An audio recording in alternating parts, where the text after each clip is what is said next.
but actually this looks a lot like this in terms of what you're learning. But one of the things I guess I could point out here, it actually, I guess you can't see the nuclei on some of our slides, but you can see the striated appearance of a muscle fiber. You can see the nuclei, but the striated appearance is dictated by how the actin and myosin filaments are arranged inside the muscle, and that's what gives it striation. But the interesting thing about muscles is you look at heart muscle, and it's striated, right? And so actin and myosin are there, and you get striation. You look at smooth muscle, the muscle of your guts. Well, it contracts, so it's got to have actin and myosin in there. But believe it or not, you think, well, we know damn near everything about the human body. We still don't really know for smooth muscle exactly how the actin and myosin is arranged. So it's kind of a mystery for us. But, well, I guess some things are better left. All right, so now you got to know about the sarcomere. And I got a ton of pictures on the sarcomere. I got carried away. The sarcomere, it's super simple. It really is. The sarcomere is it's this sort of, how can I put this? It's kind of, you know, in the I'll go back to bones because you guys haven't forgotten about bones yet. The osteon is the structural organization of the bone. Well, the structural organization of skeletal muscle fibers is this thing called the sarcomere. And again, sarco meaning muscle. And the organization of the myosin fibers, which are thick fibers, and they are physically thick, and actin filaments, which are thin, physically thin protein molecules, give us the structure of the sarcomere. And in 1954, two gentlemen actually found, yeah, you know, this is amazing. People have been knowing that muscles have been moving for forever, right? But it wasn't until the middle of the 20th century that these two guys actually figured out how the actin and the myosin actually work to allow our muscles to shorten and contract. It's called the sliding filament theory, and you'll see how it works. It's a perfect explanation. The filaments, the actin and the myosin, actually slide across one another. The sarcomere shortens, so when you do this and shorten this muscle, you know, the sarcomeres are shortening and the muscle is contracting. Then it relaxes, you go back to where it was before. So you'll see how this works in just a second. The big, thick myosin protein molecules have structures that look like heads, and they interact with the actin, the thin filaments. The myosin heads bind to the thin actin filaments and actually pull the actin filaments along, slide the actin filaments along the sort of length of the myosin. So they do, in fact, slide across one another and shorten.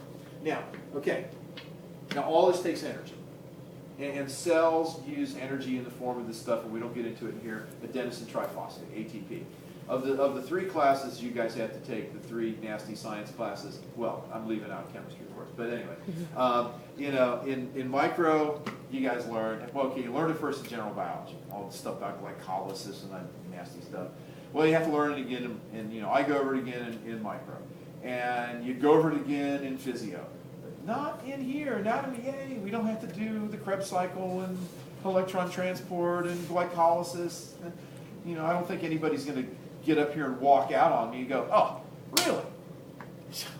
I want him to learn that again. I'm out of here. See, I told you nobody may get up and leave. And if I said to you guys, you know what, I'm just going to review it with you one more time, you probably would get up and leave, right? Because you don't listen. Anyway, so they use ATP. And muscle cells are very, very, very rich in mitochondria, which is where the ATP is made. So that's not surprising. All righty, well, a couple of things here. You got to learn some terminology, but it's not that hard.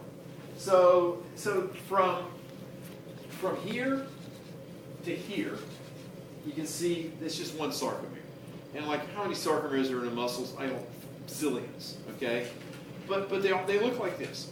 They've got, I don't know, like two bookends, right? So this end and this end of the sarcomere is designated as something called the Z line, right? So a Z line here and a Z line here, right? Now, if we could draw another one on here, you know, the Z line of this, and there's another one over here. So these are all, you know, strung together, right? So the ends are the Z lines.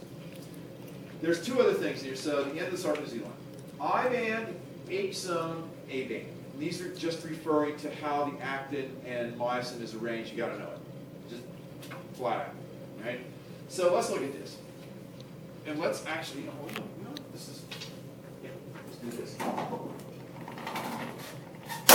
Please put the keys back with the muscles, lab staff. That would be Sean. Okay, so, thank you, Sean. Oh. I want to write on this, I want to write the screen so I can show you where this is. Okay, let me, how I feel about marking this. Okay, that's good.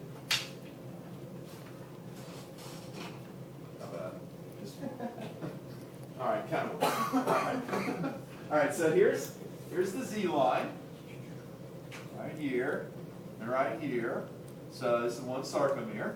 All right, now let's not worry about that here, right? So these thin lines here, right? The thin ones here and here, right? The thin ones are active, right? And if you would just look at this, I think you wouldn't argue too much about this, that in a certain area in the sarcomere, notably from this Z line to right here, or right here on this side, the only thing present in the sarcomere, the only contractile protein present is just actin, right? Just right here, this end. So this area right here, the I band, is an area where you only find thin filaments, just actin. Right? So that defines that. But right here, and then the blue stuff here, is myosin. And it's drawn to be larger on purpose.